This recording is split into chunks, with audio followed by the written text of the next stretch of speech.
kabajamtoota daawwattoota keenya meeshaan kun meeshaa keenya asliiti. Qabeenya keenya.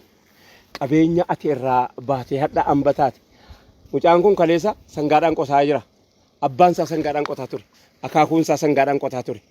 Har'a garuu yoom makiinaatti jijjiirraa fi yoom gaaf tokko karaa biraatti jijjiirraa fi abbaan eega sangaadhaan qotee akaakayyuun isaa eega sangaadhaan qotee abbaan isaa sangaadhaan qotee sa'atiinuu yeroon har'a keessa jirru yeroo silaa yoom makiinaatti jijjiirra maashira ammayyaatti yoom jijjiirree qabeenya gabbaafnaa jennu keessa dargaggeessi keenya laa mucaa kana laalaa mucaan kuni ammallee hin qotataa jira.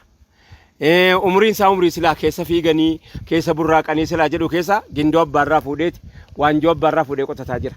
Wanti jechuu barbaadu maal inni mee dargaggoota naannoo biraa akkamitti magaalaa keessaa shunkurtii bitatti hayyoon kee gabbaatee utuuti mana jirtu akkamitti gadi baatee qaaraa magaalaa keessaa bittatu ati jirtu yeroo har'aa kana keessa meeshaan kakkee kanatu situ kan meeshaa ta'uu dhabe moo meeshichatu kee ta'uu dhabe nu gara biraatti tarkaanfanna jetta ati duddubbatti deebi'uun kun ergaa biraa of keessaa qaba ergaa doofummaa ergaa lafa keenyatti ambi biraa dhufee nuuf qotuu an irraan gala jechuu yoo ati irraan qotin yoo ati hin qotatin amma biraa dhufee si qotaka ati dhiifti irraa galte kanaaf meeshaan kun har'a leenuu yaadatamuu qaba.